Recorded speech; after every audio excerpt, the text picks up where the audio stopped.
Hello students, हम लोग आज एक इम्पोर्टेंट टॉपिक के बारे में बात करने वाले हैं। उसमें से क्वेश्चंस ईथर में से यदि क्वेश्चन आता है तो आज के टॉपिक में से क्वेश्चन आने के बहुत सारे चांसेस हैं। दो टॉपिक हम पढ़ेंगे ईथर की प्रिपरेशन के बारे में। पहला है कंटिन्यूअस इथरिफिकेशन, जिसका एक और नेम है बाय डिहाइड्रेशन ऑफ अल्कोहल। इसी को हम लोग कंटिन्यूअस इथरिफिकेशन भी बोलते हैं। कैसे? तो जैसे लेक्चर आगे बढ़ेगा मैं आपको बताऊंगा कि इसे कंटिन्यूअस इथरिफिकेशन क्यों कहा जाता है। सबसे पहले तो आप एक चीज समझ लीजिए कि जब डिहाइड्रेशन करना होता है तो it is a matter of temperature. Temperature change हो जाएगा, सेम कैटालिस्ट की प्रेजेंस में प्रोडक्ट बदल जाएगी। तो आपको टेम्परेचर पे बहुत ध्यान रखना है इसमें। सबसे पहले यदि आपके पास है इथेनॉल एंड यहां पर आपने कंसंट्रेटेड सल्फ्यूरिक एसिड ले लिया, कंसंट्रेटेड सल्फ्यूरिक एसिड आप यूज कर रहे हो, तो कंसंट्रेटेड सल्फ्यूरिक एसिड में नेचर होता है वाटर को एब्जॉर्ब करने का। तो ये वाटर को एब्जॉर्ब कर लेगा, लेकिन कब? जब 443 केल्विन टेम्परेचर होगा तब। तो 443 केल्विन टेम्परेचर है तो एक ही मॉलिक्यूल के अंदर से यहां से OH एंड जिस कार्बन के साथ OH ज्वाइंट है उसके नेबर कार्बन के ऊपर से हाइड्रोजन, तो यहां पर वाटर मॉलिक्यूल रिलीज हो जाएगा। एंड वाटर मॉलिक्यूल रिलीज होते हुए दोनों कार्बन के बीच में पाई बॉन्ड आ जाएगा। तो यहां पर मिलेगा CH2 double bond CH2, CH2 double bond CH2। इसी को हम लोग बोलते हैं ethene.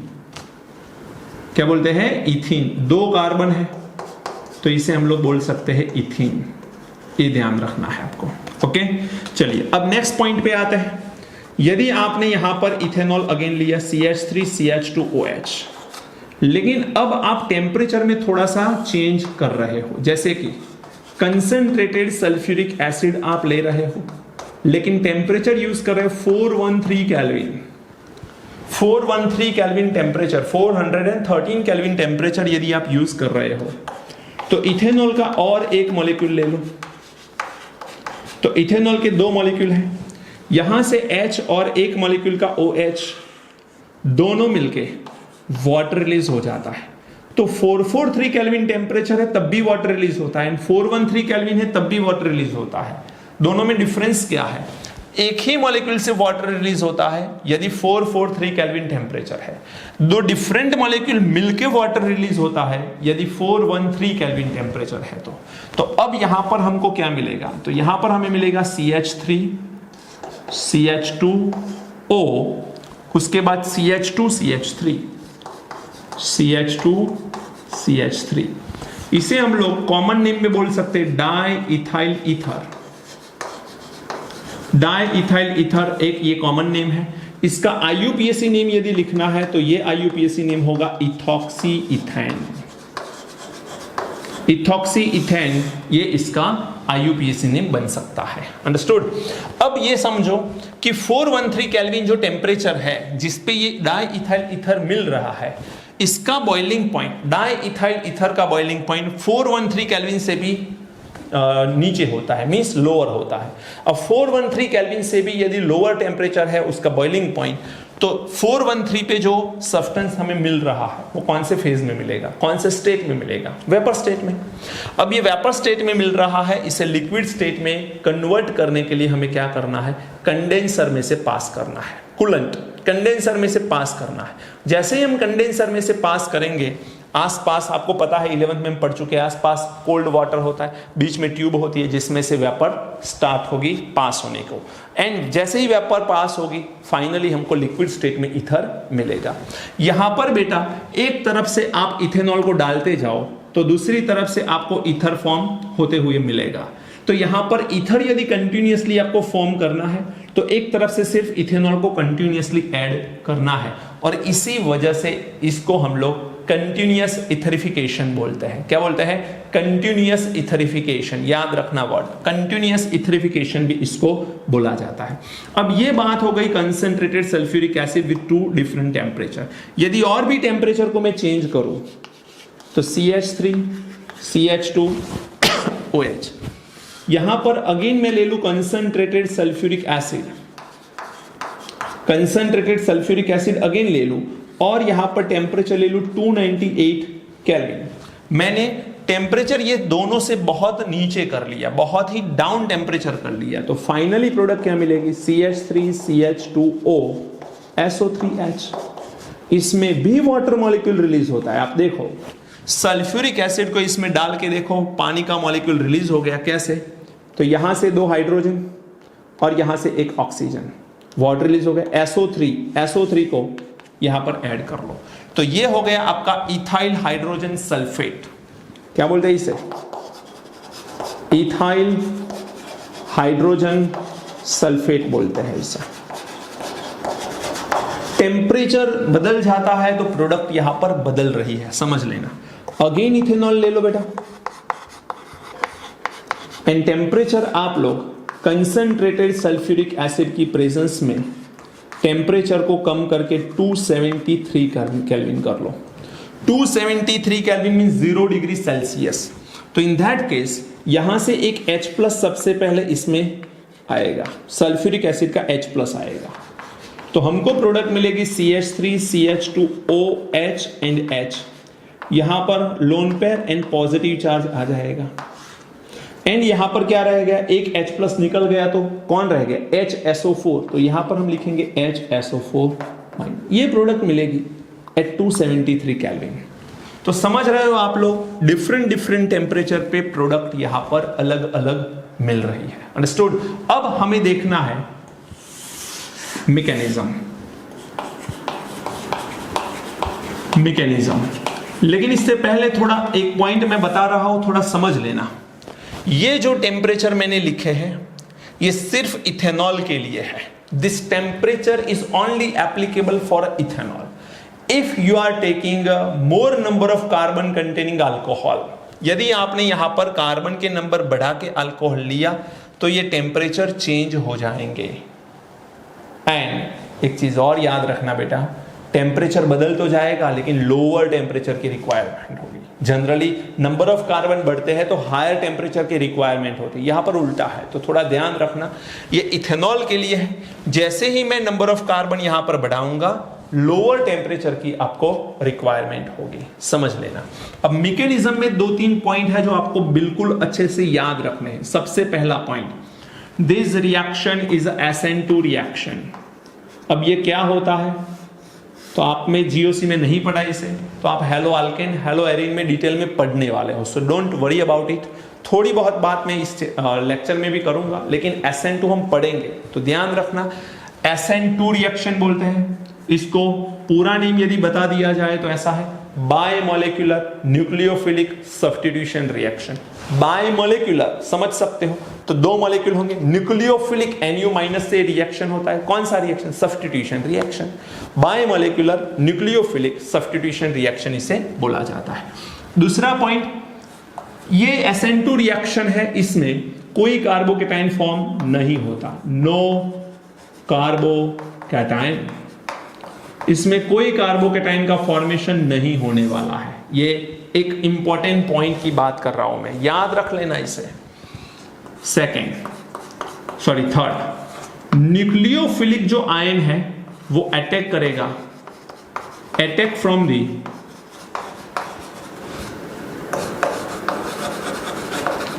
Rare side, means opposite side से वो अटैक करने वाला है। जो मेन रिएजेंट है उससे ऑपोजिट डायरेक्शन से वो अटैक करेगा। कैसे मैं बताऊंगा अभी आपको थोड़ी देर में। एंड इस रिएक्शन का जो रेट है वो स्टेरिक हिंड्रेंस पे डिपेंड करता है। इसका मतलब ये 1 degree 2 degree and 3 degree alcohol के अकॉर्डिंग रिएक्शन होता है। मींस 1 डिग्री अल्कोहल का सबसे आसान रिएक्शन है, 2 डिग्री में थोड़ा डिफिकल्ट, 3 डिग्री में उससे भी ज्यादा डिफिकल्ट होता है। ओके, ये पॉइंट आपको याद रखने ही पड़ेंगे। अब मैं मैकेनिज्म बता रहा हूं, समझ लेना। हम यहां पर इसका मैकेनिज्म पढ़ेंगे, क्यों? हम पढ़ रहे हैं प्रिपरेशन ऑफ ईथर, और ये सब में ईथर यहां पर फॉर्म हुआ है, तो हम इसका मैकेनिज्म पढ़ने वाले हैं। तो सबसे पहले स्टेप नंबर 1 में सल्फ्यूरिक एसिड ले लो। सल्फ्यूरिक एसिड का आयोनाइजेशन हो जाएगा एंड हमको यहां पर मिलेगा H+ and HSO4-।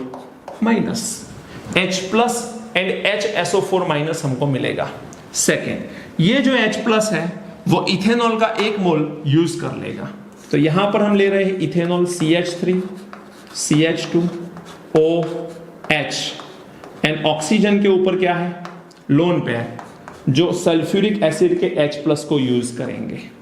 Sulphuric acid का H+ अब अटैक करेगा, तो यहां से ये दो इलेक्ट्रॉन इस H+ को अपनी तरफ अट्रैक्ट करेंगे। तो हमको यहां पर क्या मिलेगा, CH3 CH2OH, यहां पर H, यहां पर लोन पेयर एंड ऊपर की तरफ क्या आएगा, पॉजिटिव चार्ज आएगा। तो ये कंपाउंड हमको मिल गया। अब नेक्स्ट पॉइंट क्या होगा, सेकेंड स्टेप में आप सोचो, इथेनॉल के कितने मोल है मेरे पास, 2, जिसमें से मैंने 1 मोल ही यूज किया, तो अभी और एक सेकेंड मोल है मेरा।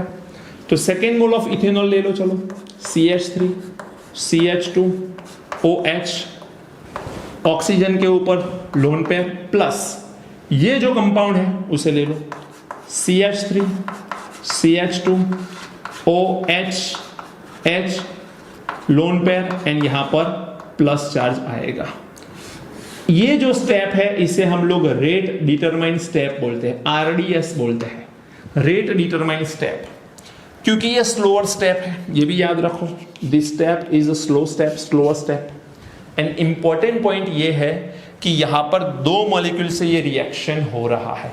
यहां पर अभी रिएक्शन देखोगे तो पता चलेगा, सब्स्टिट्यूशन होगा, slower step rate determine step होता है, सब्स्टिट्यूशन होगा एंड 2 मॉलिक्यूल से होता है, इसीलिए इसे SN2 बोलते हैं।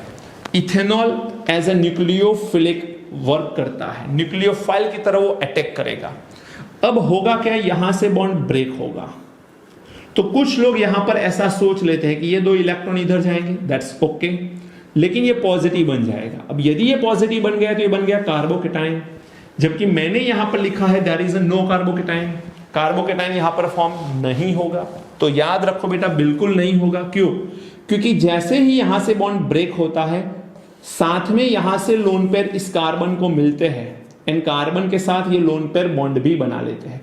तो यहां से बॉन्ड का ब्रेक होना एंड ऑक्सीजन से लोन पेयर का इस कार्बन के ऊपर आना, दोनों साथ साथ होते हैं, दोनों एक साथ होते हैं।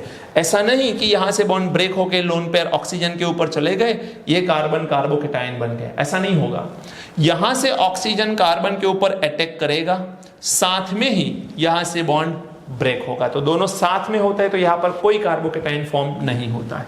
चलिए, यहां से ये वाटर मॉलिक्यूल रिलीज हो जाएगा, वाटर का मॉलिक्यूल रिलीज हो गया। अब क्या बच गया हमारे पास, तो ये है CH3, उसके बाद है CH2, उसके बाद है O के साथ है H, यहां पर ये लोन पेयर, यहां पर ये प्लस चार्ज। चलिए, ये CH2 CH3 है, तो यहां पर ज्वाइंट होगा CH2 CH3, ऐसा कंपाउंड मिलेगा। कुछ लोग क्या करते हैं कि ये ऑक्सीजन को इस कार्बन से ज्वाइन कर लेते हैं, CH3 CH2 लिखते हैं। मैंने बहुत सारे स्टूडेंट में ऐसा देखा है, जब नोट चेक करते हैं तो तुरंत पता चलता है कि मिस्टेक है। ध्यान रखो बेटा, बहुत कॉमन सी बात है ये कि जहां से बॉन्ड ब्रेक होता है वहां पर वैलेंसी डिस्टर्ब हुई, जहां वैलेंसी डिस्टर्ब होती है वहीं से बॉन्ड फॉर्म होता है। तो याद रखो, शॉर्ट में बॉन्ड जहां से ब्रेक होगा वहीं से बॉन्ड फॉर्म होगा, सिंपल। तो यहां से बॉन्ड ये कार्बन इसके साथ फॉर्म करेगा, ये है प्रोटोनेटेड ईथर एंड अब प्रोटोनेटेड ईथर का आगे रिएक्शन होगा HSO4- के साथ। ये कहां से आया HSO4-? तो पहले स्टेप में हमने H+ को यूज किया, ये तो कैटालिस्ट है, जिसका H+ हम यूज करें उसे वापस भी देना पड़ेगा, तो हम HSO4 को वो वापस करेंगे। कहां से? यहां से ये बॉन्ड ब्रेक होगा, इलेक्ट्रॉन पेयर ऑक्सीजन की तरफ जाएंगे, ये H+ की तरह रिलीज होगा, ये H+ इसमें आएगा, तो यहां पर H2SO4 मिलेगा, ये H+ HSO4- में आया, H2SO4 मिलेगा। अब क्या रह गया, CH3 CH2O CH2 CH3, ये है हमारा di ethyl ether, ethoxy ethane भी आप बोल सकते हो इसे। अंडरस्टूड? तो ये सिंपल सा पॉइंट है जो आपको समझना है। बहुत आसान रिएक्शन वैसे देखा जाए तो पहले प्रोटोनेटेड अल्कोहल मिला, प्रोटोनेटेड अल्कोहल के रेयर साइड से न्यूक्लियोफाइल ये है। अब ये nucleophile attack from the rear side, water जिस डायरेक्शन में रिलीज होता है उसके ऑपोजिट साइड से न्यूक्लियोफाइल अटैक कर रहा है, इसे बोल रहे हैं रेयर साइड से वो अटैक कर रहा है। एंड उसके बाद प्रोटोनेटेड ईथर मिला, ये H+HSO4 को मिलके H2SO4 एज अ कैटालिस्ट वापिस मिल गया, डाई इथाइल ईथर हमको मिल रहा है। समझ में आ रहा है बेटा? बहुत आसान है ये। Primary, secondary and tertiary alcohol समझ लेना, ये बहुत आसानी से रिएक्शन करते हैं। क्यों ऐसा है इसका रीजन मैं बता दे रहा हूं। मान के चलो ये इथेनॉल की जगह मैं टर्शरी ले लूं, बहुत बड़ा अल्कोहल ले लूं, तो प्रॉब्लम क्या होगा देखो ध्यान से। मैं यहां पर OH ले लूं, राइट? ये पहला वाला अल्कोहल मैंने क्या लिया, ऐसा अल्कोहल ले लिया, टर्शरी अल्कोहल। अब H+ जुड़ेगा ऑक्सीजन के साथ, तो ये ऑक्सीजन के साथ H+ जुड़ेगा, तो कुछ ऐसा बनेगा, ये वाला ऐसा बनेगा। अब इसके ऊपर कौन अटैक करने वाला है? पीछे से अल्कोहल। पीछे से अल्कोहल जो अटैक करेगा, यहां पर है कोई अल्कोहल R1OH, ये यहां पर अटैक करना चाहेगा, लेकिन यहां पर देखो स्टेरिक हिंड्रेंस बढ़ गया। एंड स्टेरिक हिंड्रेंस बढ़ गया बिकॉज कार्बन की तीनों तरफ कार्बन कार्बन है, तो यहां पर भीड़ बढ़ गई।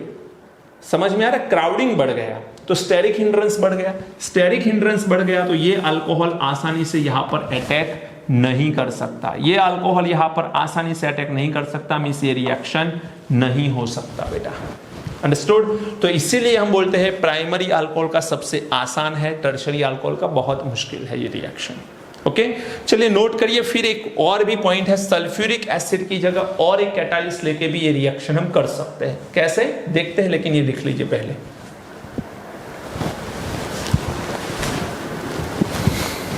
चलिए लिख लिया।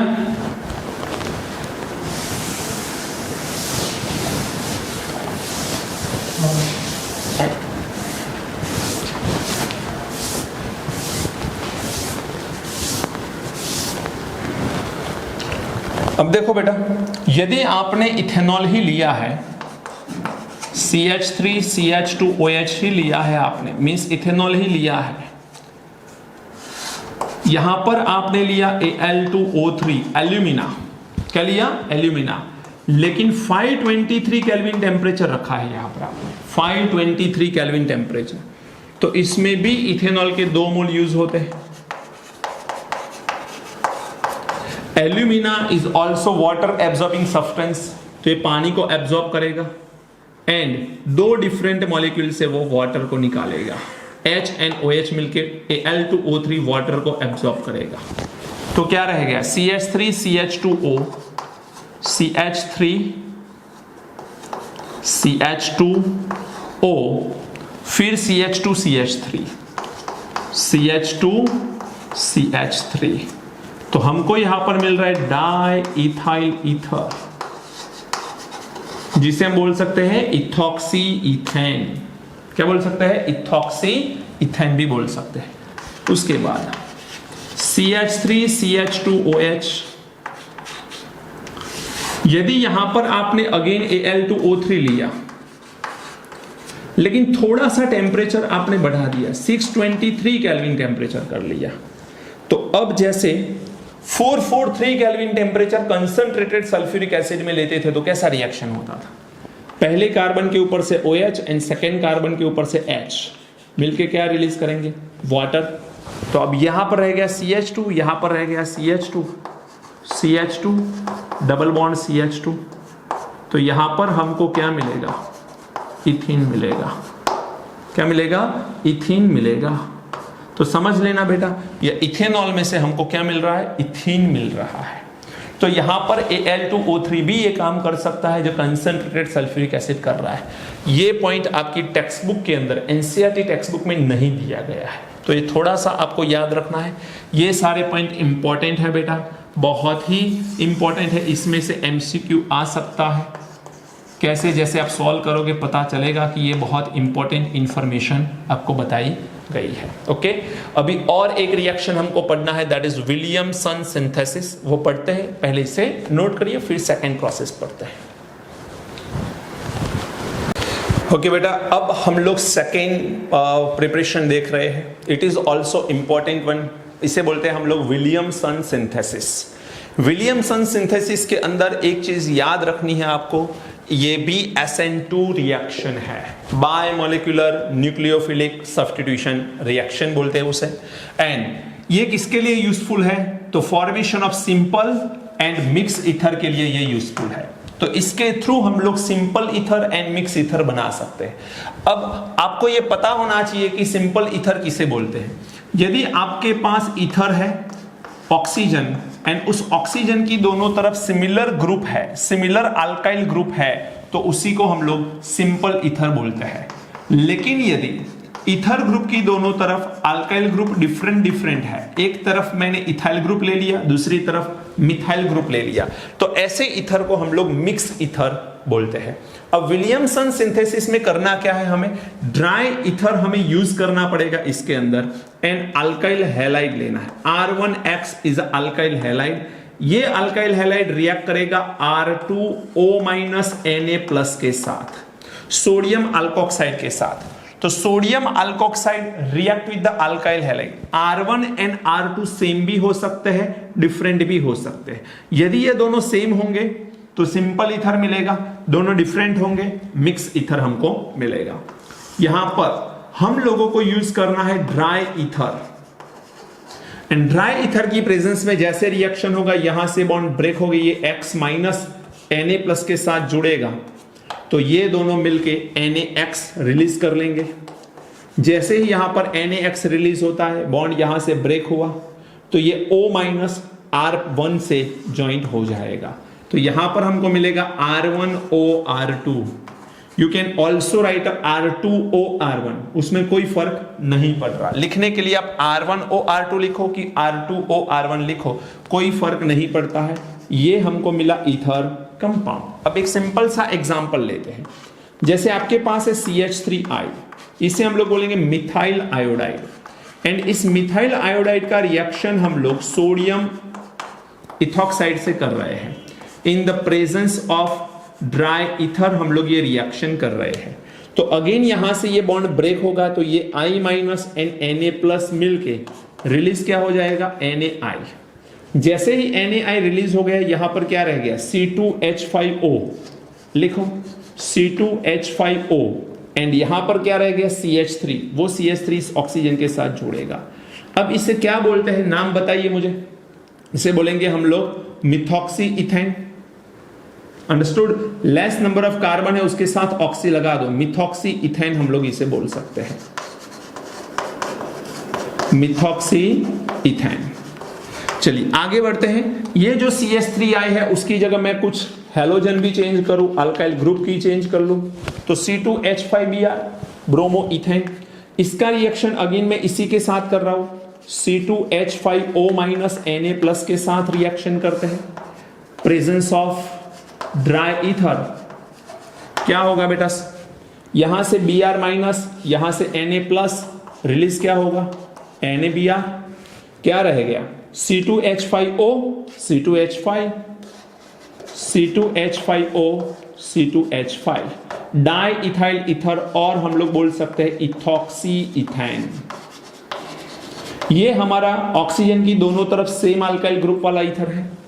ऑक्सीजन की दोनों तरफ सेम अल्काइल ग्रुप है, तो हम इसे क्या बोलेंगे, हम इसे बोलेंगे सिंपल ईथर। क्या बोलेंगे, सिंपल ईथर। जबकि ये कैसा है, मिक्स ईथर, बिकॉज ऑक्सीजन की दोनों तरफ अल्काइल ग्रुप डिफरेंट है। अंडरस्टूड।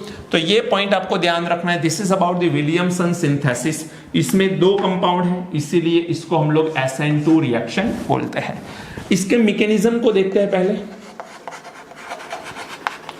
किस तरह का मैकेनिज्म है। तो बहुत आसान है। आगे जो हमने डिहाइड्रेशन ऑफ अल्कोहल से ईथर फॉर्म किया, उसके कंपेयर में तो बहुत ही आसान मैकेनिज्म है इसका।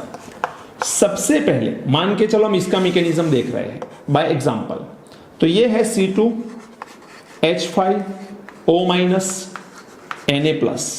सबसे पहले क्या होगा, इसका आयोनाइजेशन होगा। जैसे ही इसका आयोनाइजेशन होगा, ये Na+ सेपरेट हो जाएगा। Na+ सेपरेट हो गया, कौन बच गया, C2H5O-। तो यहां पर मिल रहा है C2H5O-। ये जो C2H5O- हमको मिल रहा है, इसे हम लोग क्या बोलेंगे, तो इसे हम लोग बोलेंगे Nu-। Nu-। ये है आपका न्यूक्लियोफाइल, एंड ये स्ट्रॉन्ग न्यूक्लियोफाइल है बेटा, ये पॉइंट याद रखना है, this is very strong nucleophile. तो ये बहुत ही स्ट्रॉन्ग न्यूक्लियोफाइल है, C2H5O- is a very strong nucleophile. अब हम क्या करेंगे, ये स्ट्रॉन्ग न्यूक्लियोफाइल है, तो यहां से हमने स्ट्रॉन्ग न्यूक्लियोफाइल को सेपरेट किया। अब मेरे पास कौन है, मिथाइल आयोडाइड। तो पहले हम लोग सेकेंड स्टेप में ले रहे हैं स्ट्रॉन्ग न्यूक्लियोफाइल C2H5O-, यहां पर 3 इलेक्ट्रॉन पेयर होंगे। आफ्टर दैट हम लोग ले रहे हैं CH3I, तो यहां पर हम लोग ले रहे हैं CH3I। अब ये रिएक्शन होगा, एंड रिएक्शन के अंदर क्या होगा, तो यहां से 2 इलेक्ट्रॉन इस मिथाइल के ऊपर अटैक करेंगे। 2 इलेक्ट्रॉन जैसे ही मिथाइल के ऊपर अटैक करेंगे, यहां से ये I- रिलीज हो जाएगा, तो इसे हम लोग लिविंग ग्रुप बोलेंगे। क्या बोलेंगे, लिविंग ग्रुप। होगा क्या, देखो ध्यान से, यहां पर आएगा C2H5O- है, वो बॉन्ड फॉर्म करेगा मिथाइल के साथ, एंड आयोडाइड जो है वो बॉन्ड ब्रेक करेगा मिथाइल के साथ। तो समझो थोड़ा कि ये जो है वो पार्शियल ब्रेक हो रहा है बॉन्ड, और ये पार्शियली फॉर्म हो रहा है बॉन्ड। ऐसा मत समझना कि ये जो कार्बन है उसकी 5 वैलेंसी, नेवर, यहां पर 5 वैलेंसी नहीं है, ये पार्शियली बॉन्ड फॉर्म हो रहा है और ये पार्शियली बॉन्ड ब्रेक हो रहा है। तो यहां पर एक भी बॉन्ड ऐसा नहीं है जो पावरफुल है, दोनों कंप्लीटली बॉन्ड है ही नहीं। तो ये ध्यान में रखने की बात है, एक ऐसा कंपाउंड हमें यहां पर मिलेगा। अंडरस्टूड। अब ये जो कंपाउंड है इसमें ये माइनस है, ये पार्शियल पॉजिटिव है, तो ये नेगेटिव यहां से हट जाएगा। जैसे ही I- यहां से निकल जाएगा, I- यहां से निकल जाएगा, ये बॉन्ड कंप्लीटली फॉर्म हो जाएगा। ये लिविंग ग्रुप है, याद रखना बेटा, this is a leaving group, and यहां से ये I- हटेगा और CH3 ऑक्सीजन के साथ जुड़ेगा, तो C2H5O CH3, तो ये जो है इसे हम लोग बोलेंगे मिथॉक्सी इथेन। ऐसा कंपाउंड हमको मिल सकता है। अंडरस्टूड। तो ये बहुत ही आसान रिएक्शन है। अब इसमें ध्यान ये रखना है कि ये जो स्टेप है वो आपका रेट डिटरमाइन स्टेप है, जिसे हम लोग स्लोअर स्टेप बोलते हैं, एंड इसके अंदर 2 कंपोनेंट है, इसीलिए इसको हम लोग SN2 रिएक्शन भी बोलते हैं। इसीलिए इसको क्या बोलते हैं, SN2 रिएक्शन भी हम लोग इसे बोलते हैं। अंडरस्टूड। तो याद रखिए ये इथॉक्सी ग्रुप जो है वो मिथाइल के साथ ज्वाइंट हो रहा है। अब ये ग्रुप जितना, देखो ये न्यूक्लियोफाइल यहां से अटैक कर रहा है, तो ये ग्रुप जितना लेस स्टेरिक हिंड्रेंस करेगा उतना इसका अटैक बहुत आसान हो जाएगा। तो यहां पर याद रखना है आपको, स्टेरिक हिंड्रेंस जो है वो बहुत कम रखना पड़ेगा। स्टेरिक हिंड्रेंस बहुत ही कम रखना पड़ेगा। जितना स्टेरिक हिंड्रेंस कम होगा उतना इसका अटैक बहुत आसान होगा। जैसे कि एक एग्जांपल दे रहा हूं, समझना ध्यान से, ये बहुत ही इंपॉर्टेंट एग्जांपल है। आपके पास है C2H5O-, मींस ये न्यूक्लियोफाइल है। अब यहां पर मैंने मिथाइल आयोडाइड की जगह कंपाउंड को बदल दिया, एंड मैं यहां पर ले रहा हूं CH3C, CH3, CH3 and I। अब होगा क्या कि यहां से ये ऑक्सीजन इसके ऊपर अटैक करना चाहे, तो यहां पर मिडल कार्बन के आउटर साइड में 3 मिथाइल ग्रुप है। सो यहां पर क्या है, हम लोग भीड़ बढ़ गई है ऐसा बोल सकते हैं, और यहां पर भीड़ बढ़ गई है तो यहां पर स्टेरिक हिंड्रेंस बढ़ेगा। इसका स्टेरिक हिंड्रेंस बहुत ही हायर है, और स्टेरिक हिंड्रेंस हायर होने की वजह से ये रिएक्शन नहीं होते हैं। सो ऐसे SN2 रिएक्शन नहीं होते हैं। हाँ, ध्यान रखना ये अल्काइल हैलाइड वाला है। न्यूक्लियोफाइल कौन देता है, सोडियम अल्कोक्साइड। तो यदि मैं यहां पर आपसे पूछूं कि R1X एंड R2O- Na+, तो ये दोनों मिलके जो ईथर बनाएंगे, यहां पर ईथर बनेगा, सीधी सी बात है। लेकिन ये R2 कैसा होना चाहिए, तो कोई कंडीशन नहीं है इसके लिए, कोई भी हो सकता है, नो कंडीशन, बट ये ऐसा होना चाहिए जिससे स्टेरिक हिंड्रेंस हमारा कम हो जाए। रिएक्शन में स्टेरिक हिंड्रेंस कम हो जाए, ऐसा अल्काइल हैलाइड यहां पर हमें लेना है। जबकि यहां पर कोई कंडीशन हमको नहीं रखनी, कोई कंडीशन यहां पर नहीं हो सकती। यहां पर आप प्राइमरी ले लो, सेकेंडरी ले लो, टर्शरी ले लो, कोई फर्क नहीं पड़ता बेटा। लेकिन अल्काइल हैलाइड के अंदर कंपलसरी आपको स्टेरिक हिंड्रेंस कम हो ऐसा ग्रुप लेना पड़ेगा। तो इसके अकॉर्डिंग मैं बता सकता हूं कि प्राइमरी अल्काइल हैलाइड सबसे पावरफुल रहेगा, सेकेंडरी उसके थोड़ा कम, टर्शरी उससे कम। ये बात है अल्काइल हैलाइड के रिएक्शन करने की कैपेबिलिटी की। अल्काइल हैलाइड में प्राइमरी अल्काइल हैलाइड सबसे इजीली रिएक्शन कर सकता है। एक सिंपल सा क्वेश्चन करते हैं, चलो। A प्लस बी ये दोनों मिलके एक कंपाउंड यहां पर बना रहे हैं CH3 CCH3 CH3 OCH3। मुझे ये बताइए कि यहां पर A एंड B क्या हो सकते हैं। पहले तो समझो ये ड्राई ईथर की प्रेजेंस में हो रहा है और यहां पर ईथर है, तो ऑप्शन देख के पता चल जाएगा आपको कि ये विलियमसन सिंथेसिस है। अब विलियमसन सिंथेसिस में मान के चलो दो ऑप्शन में दे रहा हूं। पहला ऑप्शन है यहां से मैं बॉन्ड को ब्रेक करूं और यहां पर आयोडीन आ गया। दूसरा ऑप्शन है मेरा CH3OH मिथेनॉल। एक ऑप्शन, सॉरी मिथेनॉल नहीं, O-Na+, ओके, सोडियम अल्कोक्साइड लेना है हमें। दूसरा ऑप्शन ये हो सकता है कि यहां से बॉन्ड ब्रेक हो। अब जब यहां से बॉन्ड ब्रेक होगा तो आयोडीन बनेगा CH3I एंड यहां पर बनेगा CH3CCH3 CH3O-Na+। मुझे बताइए ये दोनों में सही आंसर कौन सा है, A या B? सोचो। मैंने यहां पर बताया है कि स्टेरिक हिंड्रेंस कम कहां करना है, अल्काइल हैलाइड के अंदर। सोडियम अल्कोक्साइड के अंदर स्टेरिक हिंड्रेंस का कोई मतलब नहीं है, क्योंकि वो तो अटैक करने वाला है। अटैकिंग एजेंट जो है वो रेयर साइड से आ रहा है, पीछे से आ रहा है। तो यहां पर ध्यान रखना, ये अल्काइल हैलाइड जो है इसमें अल्काइल ग्रुप छोटा होना चाहिए। यहां पर अल्काइल हैलाइड में आयोडीन जिस कार्बन के साथ जुड़ा हुआ है वो कार्बन देखो 3 कार्बन से जुड़ा हुआ है, तो यहां पर बहुत ज्यादा स्टेरिक हिंड्रेंस मिलेगा। तो यहां पर स्टेरिक हिंड्रेंस बहुत ही ज्यादा है, जबकि यहां पर हमारा स्टेरिक हिंड्रेंस बहुत ही कम है। तो आंसर इज बी, यहां पर बी आंसर आएगा। जिसके साथ हैलोजन है, आयोडीन ही होना जरूरी नहीं, वो तो ऑप्शन के ऊपर डिपेंड करता है, ब्रोमीन भी तो हो सकता है, क्लोरीन भी हो सकता है, लेकिन आयोडीन लिविंग ग्रुप अच्छा है, बहुत आसानी से बॉन्ड ब्रेक कर लेता है। तो यहां पर जो आयोडीन है, हैलोजन है, वो लेस स्टेरिक हिंड्रेंस वाले कंपाउंड के साथ जुड़ा हुआ है, इसलिए ये रिएक्शन का A एंड B ये हो सकते हैं। ये थोड़ा ध्यान रखना है आपको, ओके। नोट करिए, फिर हम लोग आगे बढ़ते। कुछ और रिएक्शंस भी मुझे बताने हैं आप लोगों को, नोट कर लीजिए जल्दी से। चले बेटा, नोट कर लिया, ओके। अब इसमें 2 और पॉइंट बता रहा हूं, समझ लेना।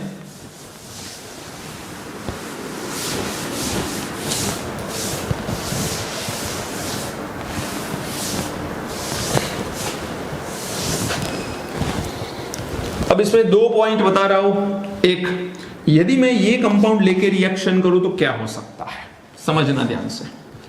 यदि मैं यहां पर ले लूं CH3 carbon CH3 CH3I plus, reaction किसके साथ हो सकता है, तो CH3O- एंड Na+ के साथ रिएक्शन हो सकता है। जैसे ये रिएक्शन होगा यहां से बॉन्ड ब्रेक होगा, I एंड सोडियम ये दोनों मिलके NaI रिलीज कर लेंगे, दैट्स फॉर श्योर। लेकिन ये O- यहां पर अटैक नहीं कर पाएगा। क्यों नहीं कर पाएगा? क्योंकि यहां पर स्टेरिक हिंड्रेंस ज्यादा है। स्टेरिक हिंड्रेंस ज्यादा होने की वजह से ये OCH3 इस कार्बन के ऊपर अटैक नहीं कर पाएगा। इन दैट केस यहां से हाइड्रोजन इस ऑक्सीजन को मिलेगा, तो CH3O- और एक हाइड्रोजन यहां से आएगा, तो क्या मिलेगा, CH3OH मिथेनॉल मिलेगा। अब यहां पर क्या रह गया, CH2 और ये कार्बन के साथ पाई बॉन्ड बन जाएगा, तो यहां पर मिलेगा CH3C, ऊपर की तरफ डबल बॉन्ड CH2, नीचे की तरफ CH3। तो हमको ये 3 प्रोडक्ट मिल सकती है। अब इसको यदि मैं रीअरेंज करके लिखूं तो ऐसे लिख सकते हैं, CH3C double bond CH2 and यहां पर CH3। इसका नेम क्या आएगा बेटा, 1 2,3. The name of this compound is 2-methyl-propene. 2-methyl-propene ये नेम आएगा. अंडरस्टूड? तो आप देखो अल्कीन मिल रहा है, जबकि यहां पर हमें ईथर चाहिए था, तो ये दोनों लेंगे तब ईथर मिलेगा, ये दोनों ले लिए तो हमें क्या मिलेगा? अल्कीन मिल जाएगा. In short tertiary alkyl group है, अल्काइल हैलाइड में टर्शरी अल्काइल ग्रुप है, तो वो अल्कीन देता है विलियमसन सिंथेसिस में, वो हमें ईथर नहीं देता है, ये याद रखना है. ओके, अब मान के चलो आपके पास है फिनॉल. अब एरोमेटिक कंपाउंड देखते हैं, फिनॉल है. अब फिनॉल का रिएक्शन आपने कर लिया NaOH के साथ. आप जानते हो NaOH फिनॉल के साथ रिएक्ट करता है, बट अल्कोहल के साथ रिएक्ट नहीं करता है. मिथेनॉल के साथ करता है, बाकी के अल्कोहल के साथ वो नहीं करता है. क्यों?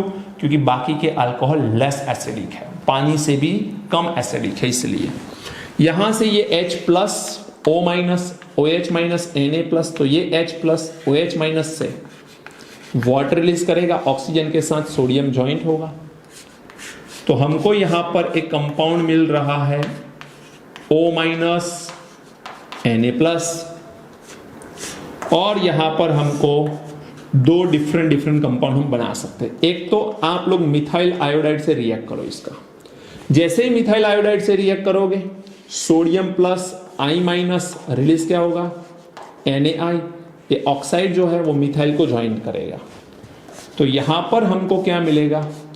On the benzene ring OCH3, ये आएगा आपका एनिसॉल. क्या आएगा? एनिसॉल.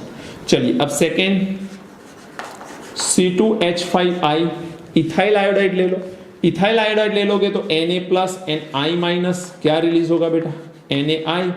ये जो इथाइल ग्रुप है वो सोडियम की जगह आएगा. क्या मिलेगा? On the benzene ring OC2H5, इसे हम लोग बोलेंगे फेनिटॉल. तो हमको फेनिटॉल एंड एनिसॉल ऐसे दो मिल सकते हैं. इसका IUPAC नेम होगा मिथॉक्सीबेंजीन. मिथॉक्सीबेंजीन ये इसका IUPAC नेम होगा. इसका IUPAC नेम होगा इथॉक्सीबेंजीन. इथॉक्सीबेंजीन. तो ये भी तो ईथर है. फिनॉल से सोडियम फिनॉक्साइड मिला, उसके बाद methyl iodide and ethyl iodide से एनिसॉल एंड फेनिटॉल मिला. अब थोड़ा चेंज करते हैं. फिनॉल की जगह यदि मैं बेंजीन के ऊपर ले लूं आयोडीन, एक एग्जांपल है. आयोडीन लेना ऐसा नहीं है, कोई भी हैलोजन वैसे आप ले सकते हो. और इसका रिएक्शन मान के चलो C2H5O माइनस Na प्लस से करें, तो कुछ लोग ऐसा समझ सकते हैं कि यहां से I और यहां से NaI रिलीज होगा, बॉन्ड यहां से ब्रेक हुआ, OC2H5 बेंजीन के ऊपर आएगा. अब बेंजीन के ऊपर OC2H5 अगेन क्या मिला? फेनिटॉल. लेकिन ऐसा रिएक्शन नहीं होता, ध्यान रखना, ऐसा रिएक्शन नहीं होता है. क्यों नहीं होता है? रीजन समझो.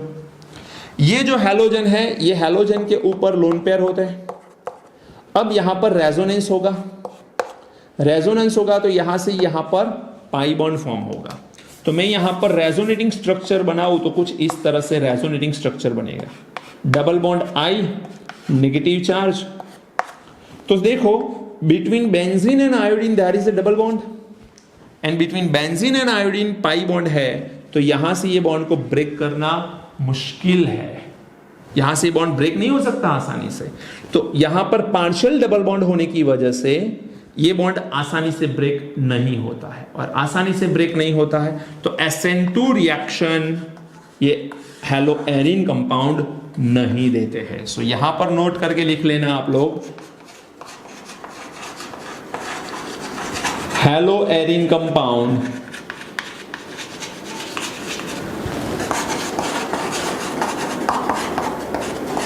does not give SN2 reaction. Haloarene compounds does not give SN2 reaction. ये पॉइंट आपको याद रखना है. तो बहुत सारे क्वेश्चंस यहां पर हमने देख लिए हैं कि किस कंडीशन में विलियमसन सिंथेसिस होगा, किस कंडीशन के अंदर विलियमसन सिंथेसिस नहीं होगा, कहां पर कौन सा अल्काइल हैलाइड लेना है. हम लोग टर्शरी अल्काइल हैलाइड लेते हैं तो क्या होता है, फिर हम लोग हेलो एरिन लेते हैं तो क्या होता है, ये सारी चीजें हमने देख ली है। Okay, so this is about the Williamson synthesis. अब और एक लेक्चर हमारा बच रहा है जिसके अंदर हम लोग ईथर की फिजिकल प्रॉपर्टी, उसके बाद उसके केमिकल रिएक्शंस देख लेंगे एंड चैप्टर आपका यहाँ पर खत्म हो जाएगा। ओके, तो तब तक पढ़ाई करते रहिए, इसे नोट करिए, अच्छे से रिवाइंड करिए। नीट एंड जेई के जो स्टूडेंट हैं उनके लिए भी बहुत अच्छी सी मैंने क्वेश्चनरी यहाँ पर बता रखी है कि क्या क्या चीज़ें आपको ध्यान में रखनी है। समझ के किया ऑर्गेनिक तो प्रॉब्लम नहीं आएगा एंड रिपीटेडली इसे देखना पड़ेगा। देखो ऑर्गेनिक केमिस्ट्री का ये रोल है कि बहुत आसानी से याद भी हो जाता है और आसानी से भूल भी जाते हैं, तो रिमेंबर करने के लिए आपको बार बार देखना पड़ेगा। And without pen and paper, एक बार याद करने के बाद विदाउट पेन एंड पेपर आप यदि उसे ऐसे ही हवा में बातें करो, एयर में लिखो तो याद हो जाएगा आपको। यदि वो लिख पा रहे हो तो ऑर्गेनिक केमिस्ट्री बहुत आसानी से याद होगा। विलियमसन सिंथेसिस में क्या क्या होना चाहिए ऐसे याद करो, फिर कंटिन्यूअस एथरिफिकेशन में क्या होना चाहिए वो याद करो, कौन से रिएक्शन से क्या प्रोडक्ट मिलती है, कौन सा टेम्परेचर चाहिए, ये सारी चीजें आपको याद रखनी पड़ेगी। ओके, तो पढ़ाई करते रहिए। God bless you, all the very best.